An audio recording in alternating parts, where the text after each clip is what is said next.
बिस्मिल्लाहिर्रहमानिर्रहीम। अस्सलाम वालेकुम। इन्फो टीवी में आपको खुश आमदीद। आज 6 मार्च 2026 बरोज़ जुमअतुल मुबारक।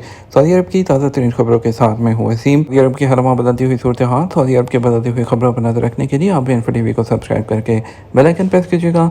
आज के न्यूज़ बुलेटिन को मुकम्मल देखें। शुरू करते हैं पहली खबर के साथ।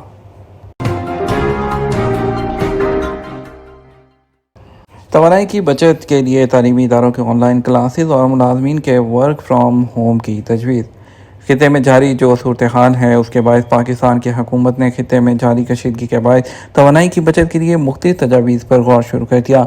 मीडिया रिपोर्ट्स के मुताबिक वफाकी वज़ीर की ज़ेर सदारत इजलास हुआ, जिसमें इलाकाई कशीदगी के बायस तेल की बढ़ती आलमी कीमतों और सप्लाई की सूरत हाल का जायजा लिया गया और इजलास में शुरा को ब्रीफिंग दी गई कि अपनाए हरमज की बंदिश के बाद तेल की तरसील मुतासर हुई है, जिसके बायस तवानाई की बचत के लिए कौमी एक्शन प्लान तजवीज़ दिया जा रहा है, जिसमें तवानाई की बचत के लिए मुलाजमीन को वर्क फ्राम होम की तजवीज़ जो है वो दी गई है और इसके अलावा कॉर्पोरेट सेक्टर में हफ्ते में 2 दिन ऑनलाइन सर्विस की तजवीज़ पर गौर जारी है। टेलीकॉम और IT कंपनीज में हफ्ते में 2 दिन ऑनलाइन वर्किंग पर काम जारी है। दूसरी तरफ सऊदी अरब में हंगामी सूरत हाल के पेश नज़र पाकिस्तानी सफारत खाने की नई एडवाइजरी जारी। सऊदी अरब में मुमकिन हंगामी सूरत हाल के पेश नज़र पाकिस्तानी सफारत खाने ने नई एडवाइजरी जारी कर दी।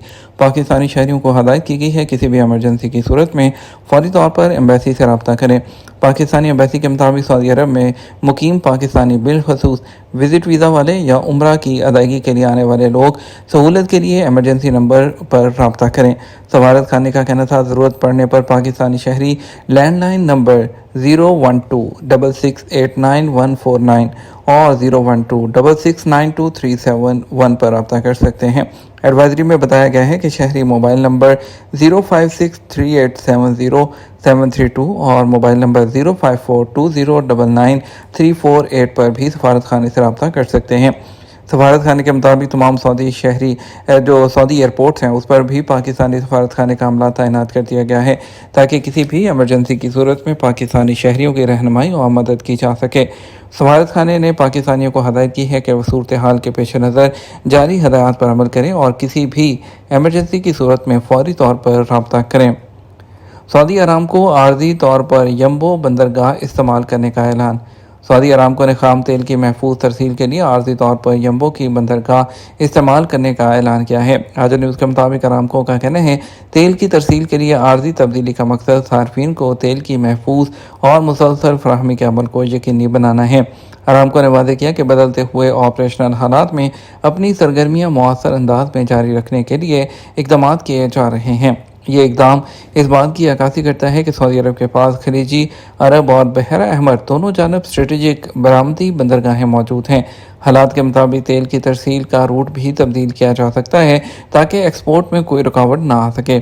सऊदी अरामको ने अल-शर्क अल-वस्त को बताया खाम तेल के शिपिंग ऑपरेशंस को सेफ्टी और सर्विस का तसलसल बरकरार रखने के लिए आर्जी तौर पर एडजस्ट किया गया है। हम अपने सार्फिन की सपोर्ट और सर्विस के लिए पुरज़म हैं और मामूल के तरीक़ाकार को दोबारा शुरू करने के लिए सूरत हाल का जायज़ा लेते रहेंगे। याद रहे सऊदी अरब ने फरवरी में यौमिया 7.2 मिलियन बैरल तेल बरामद किया, जिसमें से 6.38 मिलियन बैरल तेल आबनाए हरमज जो है उससे गुजरा था। मदीना मुनव्वरा का वो कुआं जिससे पैगम्बर इस्लाम ने पानी नोश फरमाया था। बेर गर्स का कुआं मदीना मुनव्वरा में एक तारीखी संग मील की हैसियत रखता है। मदीने की इस इम्तियाजी अलामत की जड़ें गहरे अंदाज में न सिर्फ पैगम्बर इस्लाम सल्लल्लाहु अलैहि वसल्लम की हयात मुबारक से जुड़ी हुई हैं, बल्कि इस कुएं को सुन्नत में भी डॉक्यूमेंट्री हैसियत हासिल है। रवायात के मुताबिक पैगम्बर इस्लाम मोहम्मद सल्लल्लाहु अलैहि वसल्लम ने इस कुएं का पानी नोश फरमाया था और रहमत की दुआ की थी। रावियों ने लिखा कि नबी सल्लल्लाहु अलैहि वसल्लम ने यह भी फरमाया कि उनके गुस्ल के लिए इस कुएं का पानी इस्तेमाल किया जाए। सऊदी प्रेस एजेंसी के मुताबिक चाहे गर्स मदीने में मस्जिद नबी और मस्जिद कुबा के नज़दीक जनूब की तरफ वाक़ है। ये मुकाम सकाफ़ती मीरास की अथॉरिटी की मोहतात निगरानी में है, ताकि इसकी मुस्तनद खसूसियात और मखसूस जो पहलू हैं उनको महफूज रखा जा सके। और इसके अलावा ये अथॉरिटी इस बात का भी एहतमाम करती है कि यहाँ आने वाले ज़ायरीन इस कुएँ के पानी से भी सैराब होते रहें। आज ये कुआँ ज़ायरीन के लिए सकाफ़ती एतबार से एक इंतहाई अहम मुकाम है, जो पैगम्बर इस्लाम सल्लल्लाहु अलैहि वसल्लम की हयात तैयबा से मुतल्लिक तारीख़ के बारे में ठोस राब्ते का बाइस है। یہ قوہ سعودی عرب کے اس قوی ارادے کو بھی تقویت دیتا ہے جس کے تحت اسلامی وراثت کو تحفظ فراہم کیا جا رہا ہے۔ ریاض سیزن کی قرعہ اندازی، خوش قسمت افراد میں 155 جدید گاڑیاں تقسیم۔ بولی وڈ سٹی میں منعقد کی گئی ایک خاص تقریب میں ریاض سیزن کے پارٹنر اور سپانسرز کی جانب سے قرعہ اندازی میں جیتنے والے لوگوں میں 155 کاریں تقسیم کی گئیں۔ سعودی پریس ایجنسی SPA کے مطابق یہ تقریب سیزن کے اس اقدام کا انیشیٹو ہے جس کا مقصد حاضرین کے ساتھ خوشی کے لمحات کو بانٹنا ہے۔ اس تقریب میں میڈیا کے نمائندگان اور تماشائیوں کی بڑی تعداد موجود تھی۔ تقریب کے دوران جیتنے والوں کے ناموں کا اعلان کیا گیا اور انہیں اس خوشی کے ماحول میں گاڑیوں کی چابیاں دی گئیں، جس سے ریاض سیزن کی بڑھتی ہوئی مقبولیت کی عکاسی ہوئی۔ Board of directors of the general entertainment authority کے چیئرمین ترکی آل شیخ نے حالیہ دنوں میں اس بات کا اعلان کیا تھا کہ ریاض سیزن میں سعودی شہریوں کو کاریں دی جائیں گی۔ اس اقدام کو بڑے پیمانے پر پذیرائی ملی، جس کے بعد کئی کمپنیوں نے اس کی مکمل سپورٹ کرتے ہوئے گاڑیاں دینے کا اعلان کیا۔ صحرا میں رہنے والے عرب رمضان کا استقبال کیسے کرتے تھے؟ سلیمان الجوف ریجن میں اسکاکا کی رہنے والی ہیں۔ انہیں صحرا نشین عربوں کی زندگی کے دن آج بھی یاد ہیں اور وہ یہ بھی نہیں بھولی کہ صحرا میں رہنے والے عرب کس طرح رمضان کا استقبال کیا کرتے تھے۔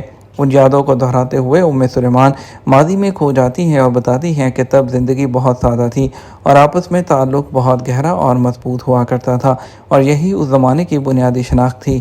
سعودی پریس ایجنسی SPA کے مطابق گفتگو میں انہوں نے بتایا کہ ماہ مقدس رمضان کی تیاریاں اس کی آمد سے ہفتوں پہلے شروع ہوتی تھیں۔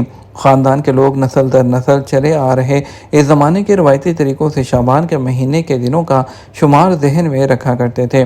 ان طریقوں میں دھاگے میں گریں لگانا یا پھر خیموں پر لکیریں کھینچنا شامل تھا تاکہ معلوم ہو جائے کہ رمضان کے آنے میں کتنے دن باقی رہ گئے۔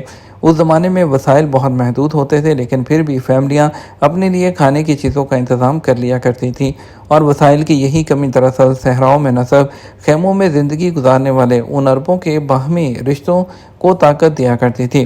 رمضان کے مبارک مہینے میں لوگ ایک دوسرے کے ہاں آیا جایا کرتے تھے اور ایک دوسرے کے متعلق یا ان کی صحت کے بارے میں پوچھتے رہتے تھے۔ اس طرح تعلق مضبوط ہوتا تھا اور یکجہتی کی اقدار مضبوط ہوتی تھی۔ عید الفطر کو صبح کا آغاز کافی کی تیاری سے کیا جاتا ہے، اور جس کے پاس کھانے کے لیے جو کچھ میسر ہوتا وہ لے آتا، اور پھر ایک دوسرے کو ملنے جاتے اور مبارکباد کا تبادلہ ہوتا، اور عید وہ مل جل کر وہ منائی جاتی۔ لوگوں کو معاہدوں کے تحت بیرون ملک بھجوا رہے ہیں وزیر پاکستان اوورسیز۔ پاکستان کے وفاقی وزیر برائے اوورسیز پاکستانی نے کہا کہ لوگوں کو معاہدوں کے تحت بیرون ملک بھجوا رہے ہیں، نہ کہ وہ خود جا رہے ہیں۔ انہوں نے ریجنل آفس میں بات کرتے ہوئے کہا کہ اب تک تقریباً 16 ملکوں کے ساتھ روزگار کے سلسلے میں MOUs سائن کر چکے ہیں، کچھ کے ساتھ مزید ایگریمنٹ زیر غور ہیں۔ ان کا کہنا تھا غیر قانونی طریقے سے بیرون ملک جانے والوں کی حوصلہ شکنی ہونی چاہیے۔ غیر قانونی راستہ اختیار کرنے سے نہ صرف ملک کی بدنامی ہو رہی ہے اور پیسوں کا ضیاع بھی ہو رہا ہے۔ وفاقی وزیر نے کہا تعلیم اور ہنر کے بغیر ملکی ترقی مشکل نہیں ناممکن نظر آ رہی ہے۔ معدنیات کے شعبے سے تعلق رکھنے والے مزدوروں کو ILO کے معیار کے حقوق دینے کی کوششیں کر رہے ہیں۔ انہوں نے مزید کہا کہ اوورسیز پاکستانی فاؤنڈیشن کے اسکولوں کے حوالے سے متعلقہ اہلکاروں کو اسٹاف کی کمی اور بنیادی سہولیات فراہم کرنے کی ہدایات بھی جاری کیں۔ سرپرائز فیسیلیٹیشن سینٹر ہونا چاہیے جہاں پر ساری سہولیات فراہم کرنی چاہیے۔ ریجنل ڈائریکٹر نے وفاقی وزیر کو بریفنگ دیتے ہوئے کہا کہ OPF regional office Khyber Pakhtunkhwa کو اب تک کل 151 شکایات موصول ہوئی ہیں، جن میں سے 114 اب تک حل کر دی گئی ہیں۔ ان کا کہنا تھا اوورسیز کے حوالے سے لوگوں میں آگاہی اس کی ضرورت ہے، اور OPF اسکولوں میں اسٹاف کی کمی کو ہر صورت پورا کریں گے۔ نارتھ اور ساؤتھ وزیرستان میں OPF اسکولز وہ بھی کھول کر دیے جائیں گے۔ یہ ہمارا اب تک کا نیوز بلیٹن ہے۔ آپ مزید اور اہم خبروں کے لیے ہمارے شام 6 بجے کا نیوز بلیٹن دیکھ سکتے ہیں۔ اس کے ساتھ ہمیں اجازت دیجیے۔ آپ کے قیمتی وقت کا شکریہ۔ اپنا خیال رکھیے گا۔ السلام علیکم۔